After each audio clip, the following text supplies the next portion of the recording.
Salut et bienvenue dans cette petite vidéo qui vise sans prétention à faire partager l'univers de fans de littérature de l'imaginaire qui comprennent la science-fiction, la fantasy et le fantastique. Je suis Fred et je suis le libraire de la librairie Aux Merveilles dans laquelle ces capsules seront tournées. J'y serai rejoint par mon camarade Clément qui est conférencier spécialisé en pop culture. La science-fiction et la fantasy en font partie, mais il a plein d'autres cordes à son arc et ça sera un plaisir de partager nos passions par l'intermédiaire de ces vidéos. Le mois d'octobre a été marqué par le mois de l'imaginaire, mois que Aumerveille a largement plébiscité, bien sûr. Et le mois de novembre a commencé direct avec un grand festival que tout fan de SF se doit de fréquenter, à savoir les Utopiales de Nantes. Et du coup, nous, on va vous faire une petite présentation de ce festival, de ce qui s'y est passé, et du coup, vous présenter le thème aussi. Cette année, c'était transmission, donc il y a beaucoup à dire. Alors nous on est là pour vous parler des utopiales, hein, parce que du coup Fred on a regardé un petit peu les dates et mine de rien c'est un truc qui court à Nantes depuis 98, hein, cette affaire-là. Exactement. Ça commence à dater un petit peu et là c'est vrai que en 2023 il y a pas mal de petits changements par rapport aux années précédentes. On va vous en parler un peu et nous on se dit ben quelqu'un qui ne connaîtrait pas par où il faut commencer. Et Dieu sait qu'il y a des trucs à faire là-bas. C'est quand même. Alors, déjà, l'espace principal, c'est la Cité des Congrès de Nantes, qui est quand même un lieu qui est très connu, justement, précisément pour accueillir les Utopiales, déjà, tous les ans, et puis aussi pas mal d'événements culturels, d'événements scientifiques. Il se trouve que c'est un lieu qui accueille beaucoup de personnes, et justement, l'une des caractéristiques de cette année, c'est que comme il y a tendance à y avoir de plus en plus de monde, de façon exponentielle, pourrait-on dire, et ben du coup on a dispatché, l'orga a dispatché beaucoup de choses sur pas mal de lieux dans Nantes et autour de la Cité des Congrès. Toi tu l'as fait une fois à l'Utopia, hein, Fred. Ouais, c'est un super souvenir, beau voyage pour y aller, parce qu'on est allé en C'est vrai, on voiture, y était ça ensemble. fait un temps assez considérable Un petit road trip, depuis la bonne ville de exactement, ouais. Grenoble. Mais c'est une expérience incroyable. Le lieu, la quantité de choses à faire Ah, est exceptionnelle pour un fan. c'est le souci parce que c'est presque un souci parce que du coup on est limite obligé d'avoir le don d'ubiquité parce que décemment on ne peut pas tout faire. Alors on va dire le point névralgique quasiment du festival, c'est comme les tables rondes et les conférences.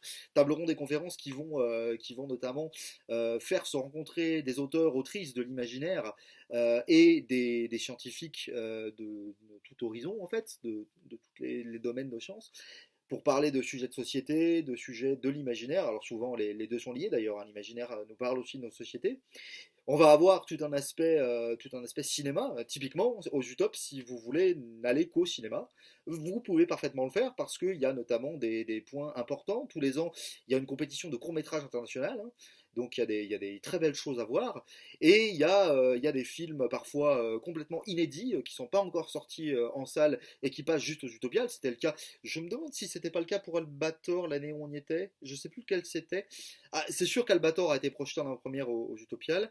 Ça c'est certain. On a eu l'année dernière pas mal de films japonais en avant-première aussi. Et puis il y a des classiques, hein, notamment une année il y a eu tout un cycle Cronenberg par exemple. Et puis il y a également beaucoup de choses qui sont liées notamment au jeu de rôle. Il y a tout un espace jeu. Il y a tout un espace ludique, il y a même une soirée jeu de rôle, hein. Donc si vous êtes rôliste, vous pouvez parfaitement vous amuser, vous pouvez passer votre festival entier sur des tables, il n'y a pas de souci.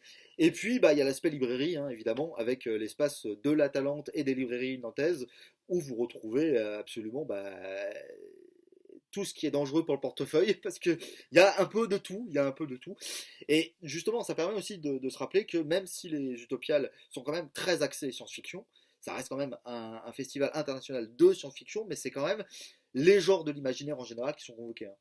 Oui, bien vu l'immense palette d'invités C'est ça. qui sont présents, c'est impossible de rester stricto sensu sur la science-fiction. Et puis il y a toute une partie dédicace. Alors c'est pas le cœur de la manifestation, même si on peut se faire des dédicaces Oui. aux Utopiales. C'est pas un salon littéraire en ligne avec les personnes qui attendent pour faire dédicacer. Il y a une partie où on peut faire dédicacer, mais c'est clairement pas l'objectif principal de la manifestation. Puis ça reste un petit plus, évidemment. Voilà, on peut surtout écouter les personnes, C'est je ça. dirais, le nombre de tables rondes est Ah incroyable. oui, oui, et puis là j'ai l'impression qu'on a encore plus qu'avant cette année, Voilà, et même en s'en tenant c'est incroyable. à la scène principale, on peut passer tout le festival à écouter ce qu'il y a sur la scène principale. C'est toujours extrêmement intéressant. Totalement. Après, sur le côté dédicace, il faut quand même préciser qu'en règle générale, les auteurs et autrices qui acceptent de dédicacer le font après la table ronde dans laquelle ils sont intervenus. Ce Exactement. qui permet, alors il y a un aspect où ils peuvent effectivement présenter leurs ouvrages, hein, évidemment, mais ça permet aussi de discuter avec eux, avec elles, sur bah, peut-être la table ronde elle-même d'avant. Moi, ça m'est arrivé très fréquemment de poursuivre un petit peu. Alors évidemment, on n'a pas 1 heure et demie à chaque fois devant la table, évidemment, il y a les gens, mais simplement, ça permet de discuter souvent à bâton rompu comme ça, de papoter avec eux de la table ronde qui vient de se dérouler. Ça peut être super intéressant. Il y a même des rencontres qui se font, des découvertes d'auteurs et d'autrices qui se font à ce moment-là. Donc c'est quand même d'accord, je suis d'accord, c'est pas l'aspect principal du festival, mais c'est quand même pas négligeable. Si vous avez l'occasion d'aller vous faire dédicacer votre bouquin préféré ou votre découverte, faites-le, c'est souvent très sympa à faire. Alors, cette année, le programme est comme d'habitude Très pléthorique. dense, ouais. Est-ce que toi, tu as repéré quelque chose où tu aurais extrêmement envie d'aller? Euh, Ouais, bah il y aurait, bah ouais, il y aura tellement de choses, bah c'est le problème, ouais, il y aurait beaucoup de choses. Après cette année, c'est vrai que donc ça dure du mercredi au lundi, sachant que normalement la dernière journée est consacrée aux scolaires, donc elle n'est pas ouverte au public, mais voilà, c'est les classes qui vont aller aux Utopiales. Après, l'avantage de cette année, je dirais, c'est que donc le mercredi démarre doucement par la leçon du président. Donc ça, j'ai bien envie d'y aller. Président qui est Roland Lehoucq, hein, astrophysicien de son métier, et qui justement a fait, parmi ses dadas bah, de son métier, il intervient souvent sur les sujets de ce qu'on va appeler de diffusion scientifique, de vulgarisation, c'est-à-dire il prend un thème de l'imaginaire, donc il prend un thème de l'ASF et il le vulgarise, il l'observe au travers d'une œuvre de science-fiction populaire notamment, et voilà, il vous fait une conférence là-dessus. Alors il est génial à écouter, c'est vraiment voilà. on trouve de nombreuses Oui, conférences en oui, oui, ligne oui, oui, oui, qui ont été diffusées. C'est toujours un il est plaisir. pléthorique, il est pléthorique. Voilà. Il se trouve que cette année le thème c'est transmission et Roland Lehoucq cette année va nous parler de la transmission au travers du thème de l'antimatière dans la SF. Donc voilà, ce qui est un sujet qu'il maîtrise par ailleurs très facilement parce que c'est souvent un sujet sur lequel il intervient. Il a beaucoup l'habitude de ça. Donc effectivement, moi j'aurais tendance. Alors je suis très attiré par les films en règle générale, j'aime beaucoup, parce que mine de rien c'est dense les utopiales, donc forcément il y a toujours quelque chose à voir, à écouter, donc forcément on est très sollicité au niveau psychique, au niveau. Puis bah voilà, moi ça fait quelques années que j'y vais, il y a toujours des copains, notamment au niveau grenoblois, on commence à être une belle, un beau petit groupe hein, entre Gilles Goulet, entre Étienne Kunge qui y retourne aussi cette année. Je suis d'ailleurs très fier pour lui parce qu'il va pouvoir continuer à présenter ses romans. Mais voilà, j'aurais tendance à vous conseiller de temps en temps d'aller au ciné, notamment cette année il y a Galaxy Quest. Alors oui, c'est un classique, mais ça fait toujours plaisir de le revoir. Et puis revoir les films en salle, c'est toujours quelque chose. Bon alors et toi Fred, qu'est-ce qui t'intéresse dans ce programme des Utopiales? Eh ben écoute, je suis allé sur le super site des Utopiales et il y a un calendrier complètement rempli. Autant dire que si vous savez pas quoi faire, c'est que vous êtes allé dans la mauvaise ville, vous n'êtes pas aux Utopiales. Et moi, je pense que je ferai quelque chose de tout à fait basique. Je suivrai ce qui se passe sur la scène principale, la scène Chaillol. Ça débute dès le premier jour. Il faudrait vraiment que j'arrive à l'ouverture. Voilà, les messagers de la matière, une, euh, une conférence sur les informations qui nous arrivent en provenance de l'univers, comment on étudie ces informations. Tout fan de science-fiction aime la science et ce genre de détails incroyables. Ah, surtout que ça m'a l'air axé hard science pour le coup, hein. Carrément, carrément. Carrément. C'est tout à fait ce qu'il me faut. Ensuite, un spectacle, une performance en direct du futur, Sur la même scène, hein. sur la même Du coup, scène. il n'y a même pas besoin de bouger. Il n'y a même pas besoin Il de n'y a même bouger. pas besoin de bouger. Il n'y a même pas besoin de s'asseoir. Il y a des balcons où on peut se mettre Voilà, il y a le accoudé, bar de Man and voilà. Spock juste en haut. On peut rester accoudé à la barrière du bar et Exactement. suivre ce qui se passe sur cette grande scène avec le flot de personnes qui tournent autour ou sur les escaliers. C'est assez magique d'ailleurs Oui. d'être dans cette ambiance. Euh, le- la performance est une projection dans le futur sur l'actualité de ce futur. Voilà. Je ne le verrai pas, mais j'adorerais être Je te là-bas. ferai un compte rendu si tu le souhaites. On va me faire un compte rendu si tu veux. Ensuite, The Leftovers, qui est une table ronde sur une série avec notamment Nicolas Martin, qui était le journaliste animateur sur France Culture de la méthode scientifique que j'ai écouté avec passion pendant les deux années où il était l'animateur principal. Bien sûr.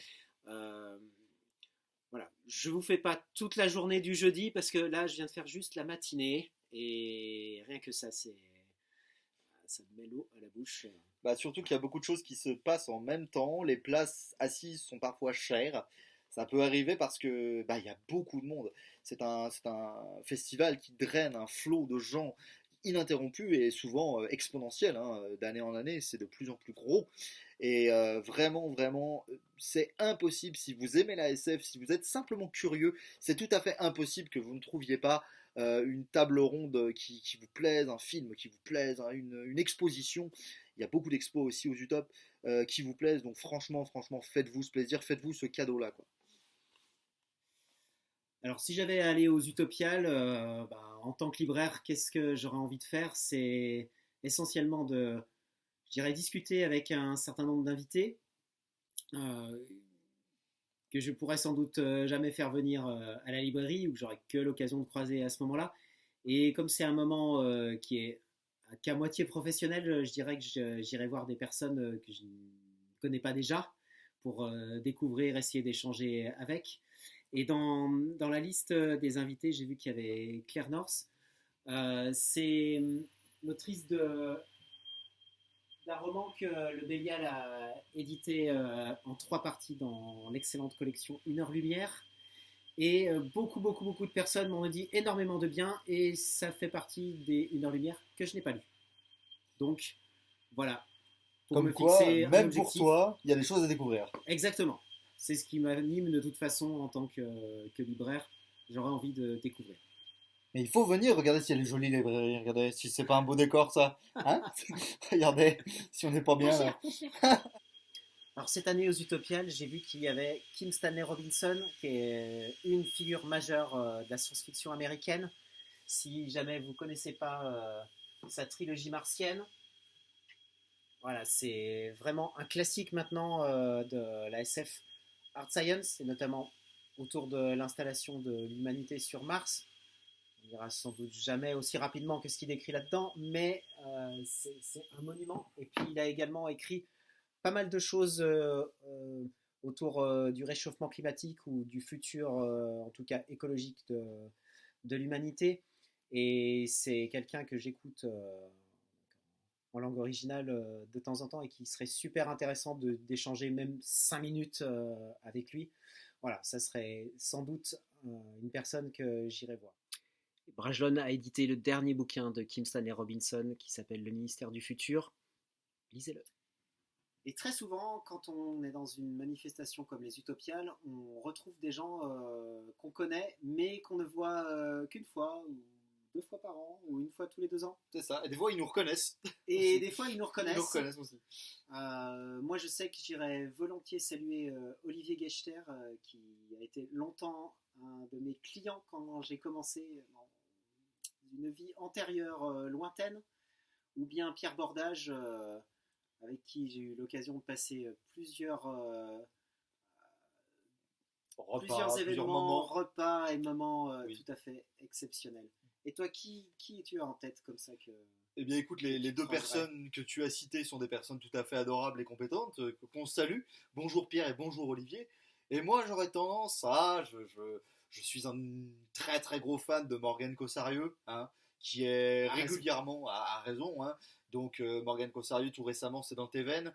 Elle a été coup de cœur des Imaginales 2023 et elle est fréquemment invitée aux Utopiales, hein. Ça fait partie des festivals sur lesquels elle revient souvent et c'est vraiment quelqu'un d'adorable dans sa façon d'être, dans sa perspective de punkette vampire tatouée de partout. Elle est absolument adorable, donc vraiment j'aurais tendance à vouloir la saluer. La saluer. J'aime beaucoup également Florian Soulas, hein, qui a été publié chez Scrineo et bah, voilà, qui emporte beaucoup de choses, elle aussi, beaucoup de prix, beaucoup de suffrages dans ses écrits, donc notamment de SF. On a Les Oubliés de Lama, notamment sur les SF. Donc vraiment Sorti en poche ce mois-ci. sorti en poche ce mois-ci, exactement. Voilà, grande affection donc pour Sarah Doc également, que j'ai plaisir à voir. Enfin, il y a trop de gens. Il y a trop de gens que j'adore voir. Un petit salut à Christophe Siebert, hein, qui passe souvent et qui a sorti Volna chez Mu. Que tu as d'ailleurs au Tout à merveille, fait. hein, tu en as quelques Ouais, exemplaires, j'ai vu, j'en ai. c'est très bien, c'est très très bien. Merci. Merci Fred, merci pour lui, merci pour nous. Donc voilà, énormément de gens que j'ai envie de saluer, qui sont notamment, bah, évidemment des auteurs et des autrices, mais qui deviennent à force, bah, limite des copains, quoi, des copains, des copines. Et ça fait plaisir parce que ça fait partie de la joie qu'on a à pratiquer ces univers-là, quoi. Oui, c'est vrai que c'est Clairement. un univers de communauté où Mhm. il y a des amitiés qui se créent, Voilà, même ouais. au-delà de la distance ou du temps Mhm. auquel on voit ces Mhm. personnes. Et c'est quelque chose d'assez formidable à vivre. Voilà. T'aurais dû carrément faire ça, me dire que t'avais pas appuyé et Voilà. ensuite garder la vidéo pour le bêtisier. Voilà.